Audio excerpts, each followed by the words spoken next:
മേൽജാതിക്കാരുടെ കാല് തൊട്ട് വണങ്ങാൻ വിസമ്മതിച്ചതിന് ഉത്തർപ്രദേശിൽ പിന്നാക്ക വിഭാഗത്തിൽപ്പെട്ട കുടുംബത്തിന് ക്രൂരമർദ്ദനം ഏൽക്കേണ്ടി വന്നു. ഇതേ കുടുംബത്തിൽപ്പെട്ട ഒരു യുവതിയുടെ വസ്ത്രങ്ങൾ വലിച്ചു കീറി അക്രമികൾ അവരെ മർദ്ദിക്കുകയും ചെയ്തു. ഉത്തർപ്രദേശിലെ ചിത്രകൂട് ജില്ലയിലാണ് ക്രൂരമായ ഈ സംഭവം റിപ്പോർട്ട് ചെയ്തത്.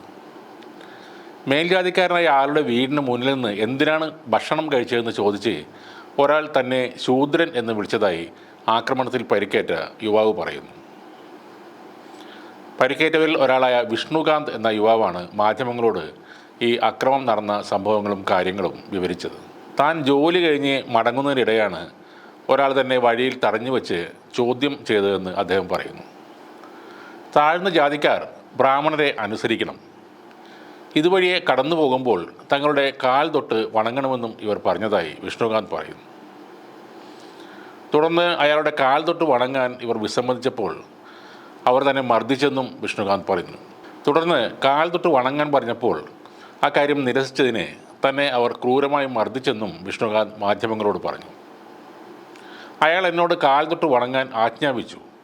ഞാൻ വിസമ്മതിച്ചപ്പോൾ അയാൾ മറ്റ് കുറച്ച് ഉയർന്ന ജാതിക്കാരെ കൂടി വിളിച്ചു വരുത്തി എന്നെ മർദ്ദിച്ചു.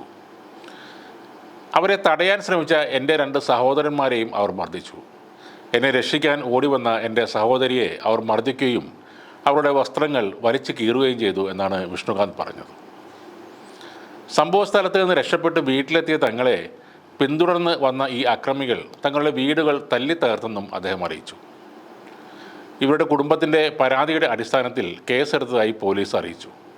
അമിത് മിശ്ര, അജിത് മിശ്ര, ഗൗരവ് മിശ്ര, ഉമാകാന്ത് മിശ്ര എന്നിവർക്കെതിരെയാണ് പോലീസ് കേസെടുത്തിരിക്കുന്നത്.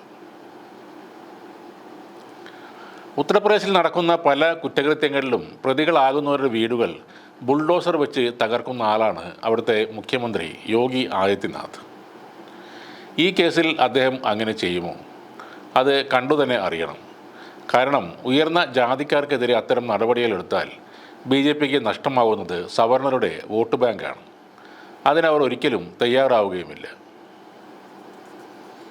ഒന്ന് ആലോചിച്ച് നോക്കുക, വഴിയെ നടക്കുമ്പോൾ ബ്രാഹ്മണർ വന്നാൽ അവൻ്റെ കാല് പിടിക്കണമെന്നാണ് അവർ പറയുന്നത്. ആയിരക്കണക്കിന് കോടികൾ ചെലവിട്ട് രാമക്ഷേത്രം പണിതാലും ആധുനിക റോഡുകൾ വന്നാലും ഷോപ്പിംഗ് മാളുകൾ പണിതുകൂട്ടിയാലും അത് പുരോഗമനത്തിലേക്ക് ആ സംസ്ഥാനത്തെ നയിക്കുന്നില്ല. ഇപ്പോഴും പഴയ ഇരുണ്ട കാലഘട്ടത്തിലെ ജാതി വ്യവസ്ഥകൾ നിലനിൽക്കുന്ന ഉത്തർപ്രദേശ് പോലുള്ള സംസ്ഥാനങ്ങൾ നമ്മുടെ രാജ്യത്തിന് തന്നെ അപമാനമാണ്.